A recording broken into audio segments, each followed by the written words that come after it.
Magandang gabi, Oriental Mindoro, ikadalawa sa buwan ng Hulyo taong 2014. Ito po ang TVNet Newsline. Sa ulo ng ating mga balita, ilang halal na opisyales nagbigay ng ulat sa bayan matapos ang unang isang taon ng panunungkulan. Kahalagahan ng pagiging handa sa sakuna patuloy na tinuturo kasabay ng nationwide simultaneous earthquake drill. Suggested retail price ng gatas tumaas. Sa detalye ng ating mga balita, kaugnay ng pagtulong ng Philippine Ports Authority sa proyekto ng pamalaang lungsod ng Calapan ukol sa rehabilitasyon ng Calapan River kung saan bilang bahagi ng kanilang corporate social responsibility ay tutulong sila sa pagpapalalim ng bukana ng ilog ng Calapan ayon kay PMO Calapan OIC Engineer Eduardo Goles. Naka-hold pa ito sa kasalukuyan dahil problema pa niya ang pagtatapunan ng mga mahuhukay mula dito. Doon sa yung ipadrills yung Calapan River, bali sa ngayon na medyo naka-hold siya dahil ang unang-unang issues kasi doon yung pagtatapunan ng bridge materials. Ang suggestions is doon tatapon sa Tabla Street malapit sa may Pinamalayan, kaya lang masyadong napakalaki ang gagastusin na para sa disposal nun. Hindi naman talaga siya part ng function ng PPA kung hindi sa amin yung corporate social responsibility lang na tutulong kami para ma-bridge yung mouth ng Calapan River para makalabas naman yung tubig galing dun sa mga river na trap.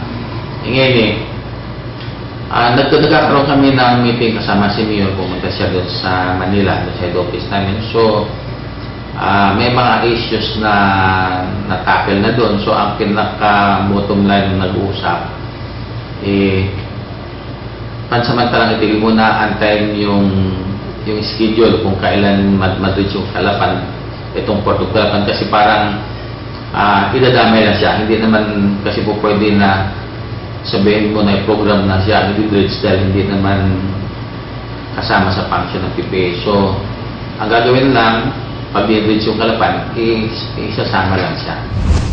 Samantala, patuloy naman ang paggawa ng backup area ng Calapan Port bilang bahagi ng upgrading ng terminal para sa mas malawak na pagbibigay serbisyo sa mga biyahero.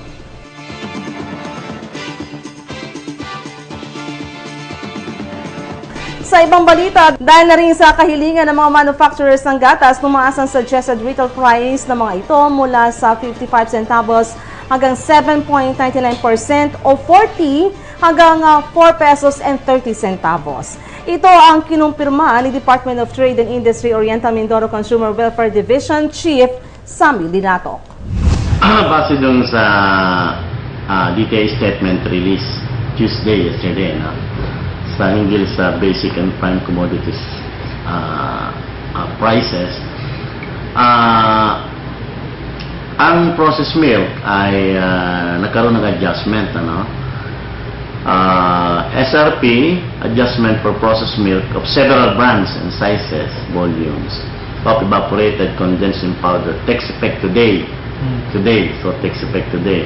The increases have a price range of 40 centavos to 4.30, from 40 centavos to 4 pesos and 30 centavos, or a percentage range of 55% to 7.99%, 0.55% to 7.99%. Tumaas naman ang presyo ng skimmed milk at whole milk powder na pangunahing sangkap ng evaporated condensed at powdered milk, kung saan nasa 9 hanggang 12% na hiniling na adjustment ng mga manufacturers, ngunit hindi ito pinayagan ng DTI. Sa halip ay mas mababang adjustment ay binigay nila base na rin sa kanilang pag-aaral. Nagkaroon ng pagtaas, although sinasabi nila na yung presyo ng raw materials ay talagang tumaas sa international market. So talagang ang may automatic adjustment in prices. Yung ating mga manufacturer ng mga certain brands of requested SRP adjustment ay nagtaas dahil sa world prices ng skimmed milk at saka ng whole milk powder, which are main ingredients for evaporated condensed and powdered milk. Ayon pa sa ahensya, bagamat ginagamitan rin ang produktong gatas sa mga tinapay, tiniyak nito na walang magiging paggalaw sa mga presyo ng produkto nito dahil maliit na porsyento lamang ang mga ginagamitan nito. Anila pa, wala ring magaganap na pagtaas sa presyo ng mga produktong bottled water.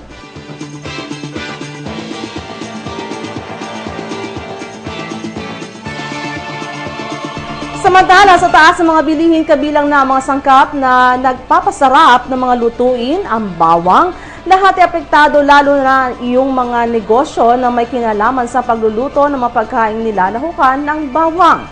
Sa pagtatanong ng News 19, para-paraan ang ilan upang makatipid at hindi masyadong mabutas ang bulsa dahil sa mahal na bawang.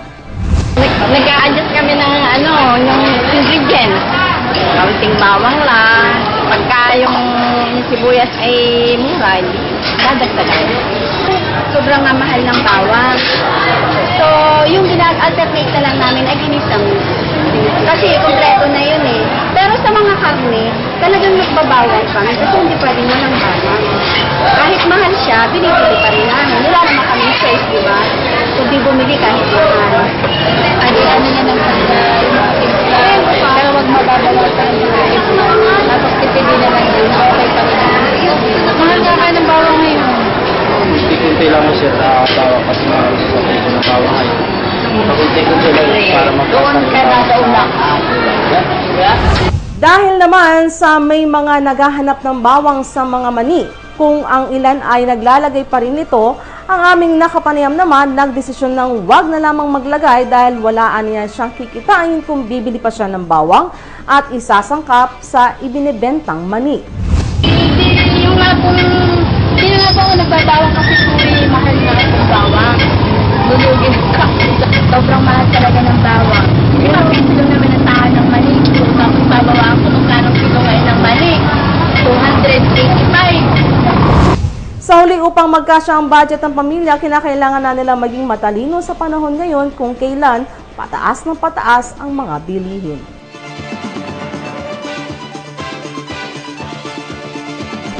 At magbabalik po ang TVNet Newsline, makalipas lamang ang ilang paalala. Bakit ka kasi kumabit? Alam mong di tama yan, di ba? Huwag ka nang gumamit ng pag-aari ng iba. Nakakaperwisyo ka sa mga legal na cable. Lumalabo ang signal nila. Mahiya ka naman, hoy. Illegal na cable mo, putulin na. Ano, gusto mo bang umabot pa sa kulungan? Umiwas ka na sa gulo tsaka skandalo. Huwag maging kabit. Magpakabit ng tama ngayon. Supported by PCTO. Good news po para sa lahat ng subscribers ng Cable TV at Cable Internet. Naisa batas na po ang Anti-Cable Television and Cable Internet Tapping Act of 2013. At ayon dito, bawal makitabit ng Cable TV at Cable Internet. Ang parusa sa sino mang lumabag sa batas na ito ay pagkakakulong at pagbabayad ng malaking multa. Bayad ka na nga, kulong ka pa. Kim Atienza po, nagsasabing pagdating sa batas, hindi weather-weather lang. Huwag maging kabit. Supported by the PCTA. We may live on the same planet, but often we're worlds apart because there are gaps between us. Gaps that are formed because of our differences. At Maybank, we believe we can cross these gaps. We can build bridges that unite people.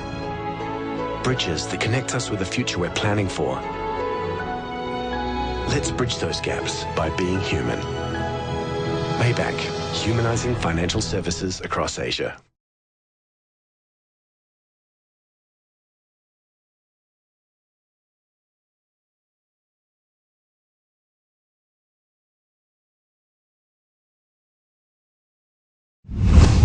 Art supplies, dental kits, tinapay, vitamins, educational toys, 17 special chairs at libreng bunot ang inihandog ng Rotary Club of Calapan sa pangunguna ni incoming President Dr. Mercy Fe Mangahis Asidilio sa may 267 mga estudyante ng SPED o mga batang may espesyal na pangangailangan nitong ikadalawa ng kasulukuyang buwan. Dinaluhan ng may 16 na paaralan mula sa East, South at West District ng DepEd Calapan City Division ang isang kick-off project ng nasabing samahan kasama ang mga panauhin mula sa Rotary Club of Las Piñas West. Bilang pasasalamat, naghandog ng mga pampasiglang bilang ang mga mag-aaral habang nagbahagi naman ng inspirasyonal na mensahe sina incoming RCC President Dr. Asidilio, RCLPW elected President Maria Risa Cantos Abas at Congressman Doy Liachon na isa ring Rotarian. Nagpasalamat rin si Calapan City Division East District Supervisor Nicanor Alcanices sa tulong ng mga Rotarian sa mga mag-aaral. May temang espesyal na alaga handog ng Rotary, layunin na nasabing aktibidad na mabigyan ng kasiyahan ang mga batang nangangailangan na natatanging pagkalinga.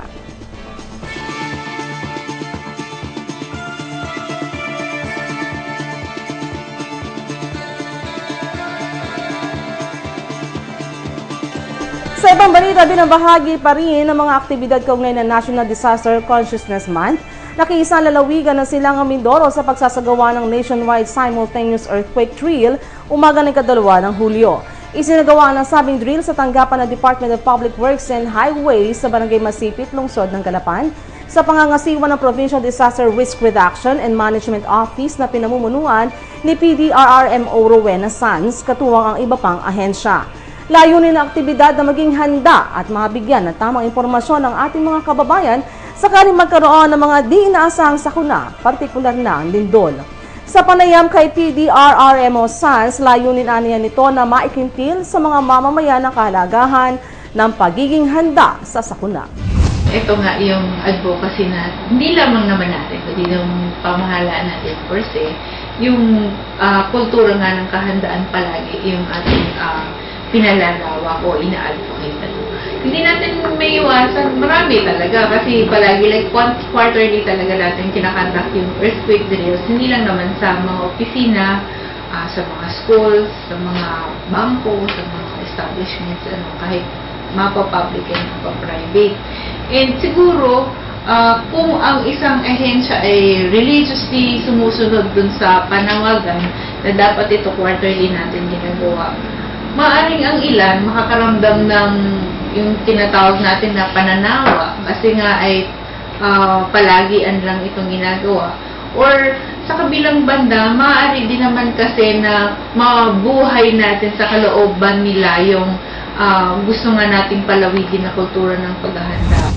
Matatandaan na November 1994 nang maranasan ang malakas na lindol sa lalawigan. At ngayong 2014 ay gugunitain ang ika-20 taon ng nasabing insidente kung saan iba't ibang aktibidad ang nakalatag upang higit na pataasin ang kamalayan ng mga mamamayan hinggil sa paghahanda laban sa lindol. Ganun pa man, noon pa man ay iba't ibang gawain at programa na ayon kay Sanz sa kanilang isinakatuparan upang maging handa hindi lamang ang pamahalaan kundi ang mga mamamayan. Kasi itong activity na to ay hindi naman natin ginagawa para sa ating mga sarili o compliance lang sa isang directive o memorandum, kundi ang advocacy talaga natin is iparamdam sa mga tao kung ano yung supposed ginagawa natin, hindi lang para sa personal nating kaligtasan, kundi sa ating mga pamilya at saka dun sa komunidad na kinabibilangan natin. Samantala, sumailalim rin sa earthquake and fire drill ang mga mag-aaral ng Mary Help of Christian School kung saan sa pamamahala ng BFP, PDRRMO, PNP at PSD, aktual na tinuruan ang mga mag-aaral ng mga dapat gawin sakaling magkaroon ng lindol.